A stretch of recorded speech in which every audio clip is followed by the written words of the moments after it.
When the season ends, will we say Micah Parsons was this year's Saquon Barkley? They traded for Micah Parsons.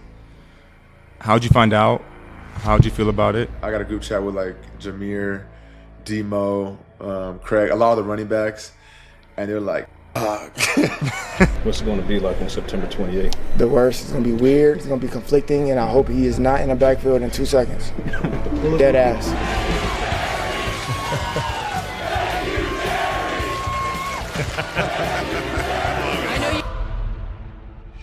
Micah Parsons didn't just leave Dallas, he shook the entire NFL when he landed in Green Bay. Since then, he's dominated the headlines, terrified offensive lines, and made sure every bit of trash talk was backed up on the field.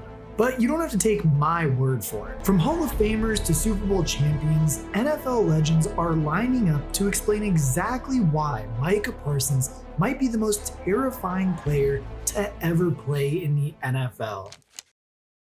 Yeah, that's Luke Kuechly. And you may be wondering, is that stat real? Yes, it's a very real stat because Micah Parsons is just that good. Now look, I'm not going to sugarcoat it. Basically, since Micah Parsons has stepped into the league, he's been a force to be reckoned with. He was the unanimous Rookie of the Year in 2021 and came second in Defensive Player of the Year voting to TJ Watt. One of the best in the business, Myles Garrett, explained why Parsons deserved all the praise so early in his career. Who would you name Defensive Player of the Year, removing yourself from the equation? Moving myself, I would probably say Micah What he's Parsons doing is off the charts, right? What he's doing, would you say? Yes, just because he's doing it in all, he's doing it in multiple positions. I can't say all positions, but as far as rushing coverage, he was at DB one time. I mean, the guy's he's an athlete and he's a baller in every position they put him in. So it's fun to watch him play just because he has great pursuit, great energy, great motor, and he has the skills to master up. Luke Kuechly similarly described Parsons as It is a long season, and the way that he plays, he is 100% effort every single play of every single game, and he's incredible. And so, I mean, you do put in that type of effort. Taking a play off here and there and getting a breather does help. But I also know that mentality. I mean, he talked about it on your show. He has that lion mentality. He wants to go out there and he wants to just kill everybody. And I think that's the best. That's why he's so good, is because of his relentless effort, because of the energy, because of he never stops going. He's an unbelievable player, and on top of all of that, he has the athleticism and he has the freak ability to move and to bend and to turn corners. He's a special player, man. And now look, when JJ Watt is praising somebody's effort and toughness, you know they've got to be a special player. And well, as we all know, Parsons truly is. Although one of the best defensive players of all time, Lawrence Taylor, doesn't wholly agree with Watt's assessment of Micah Parsons' mentality. And I guess you're talking about Michael Parsons. He's a great player, but guys, let's play more football and less podcasts, okay? Yeah. And now look, there's a lot to unpack here with what LT said.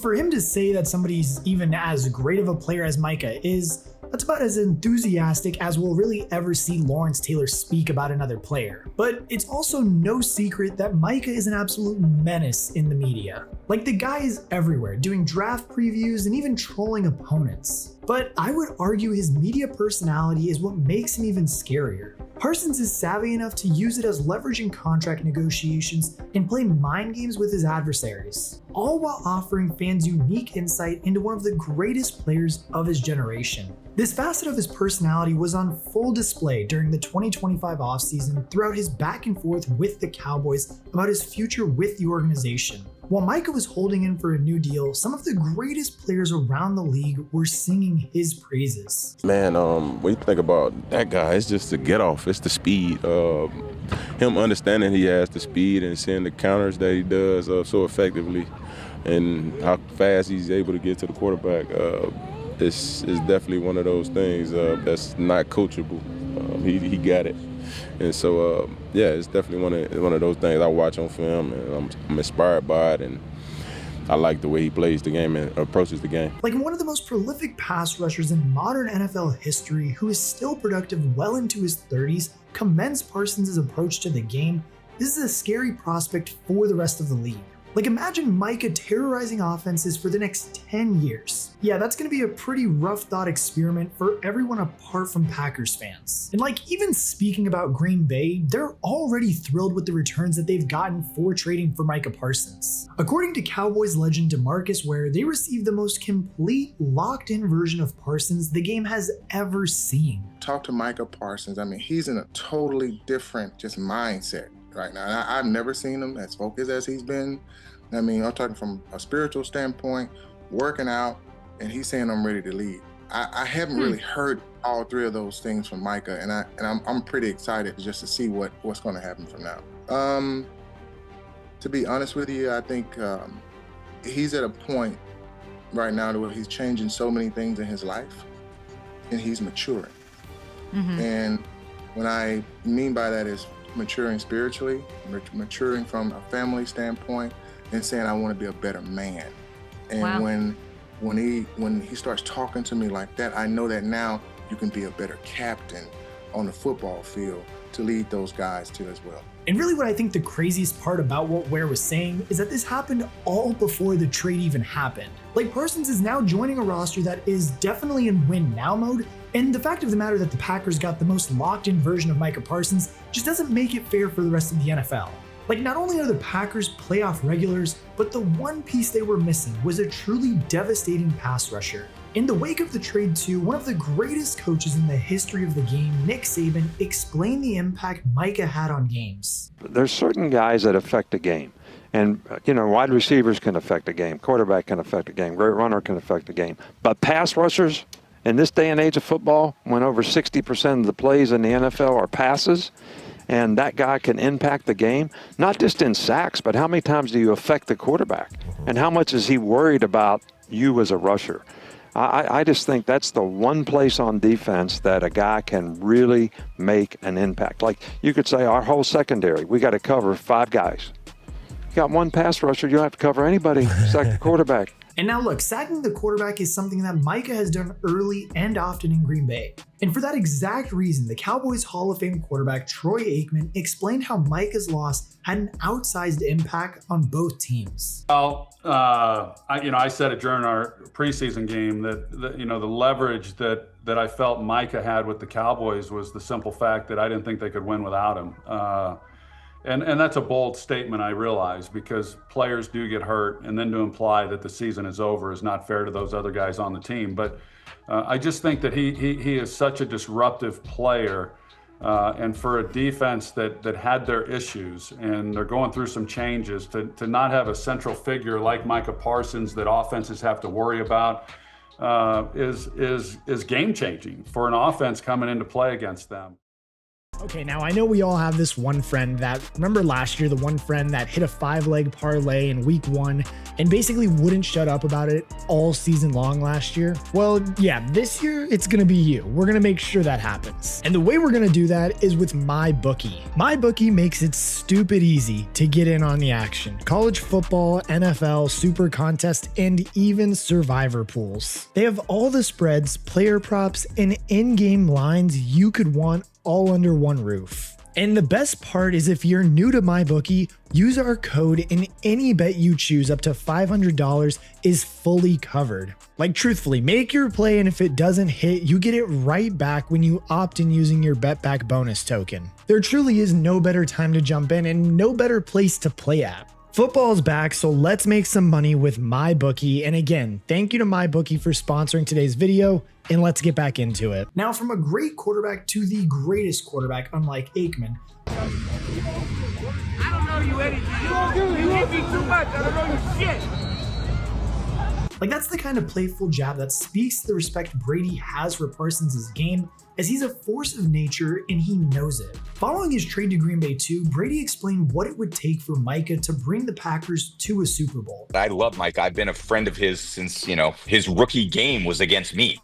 I've always loved his skill set as a player, and he's going to have to adapt and morph his way into a system that has a lot of other good players as well. And I think the challenge with being a really high paid player, whether that's a receiver or a defensive end, is if you get paid a lot and you're not racking up those statistics, Well, there's a lot of social media and media pressure that falls on you. And you have to be a very strong-willed competitor to say, look, the goal is winning, the team winning, not me getting, a sack a game, or me as a receiver going for, 110 yards a game.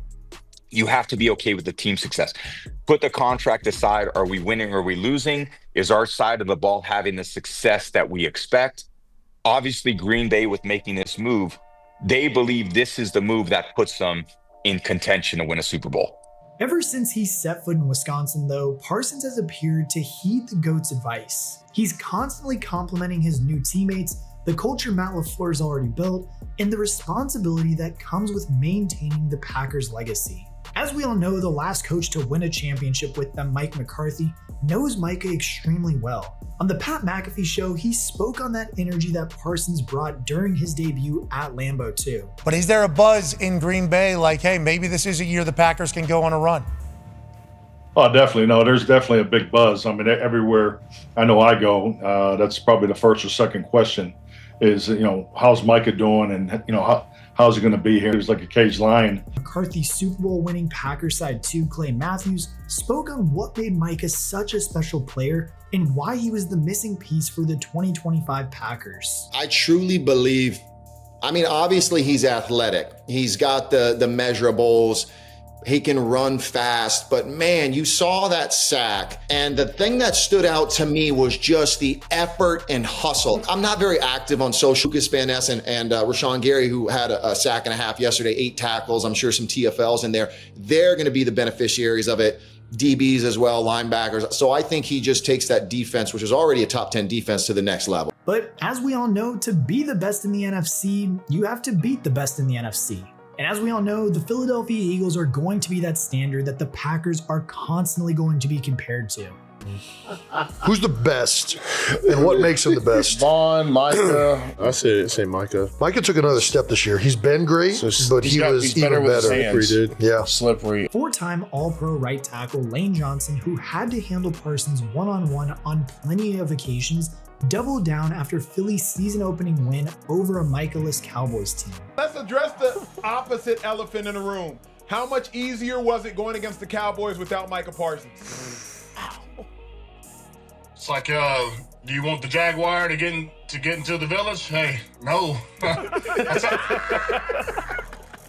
Hey, they have cars that go 0 to 60 and 2 point whatever. He's a 4.38 guy out there on the edge, so he's running what receivers run at 250. So it's fast. Hey, we was laughing. Yeah, running 4.38.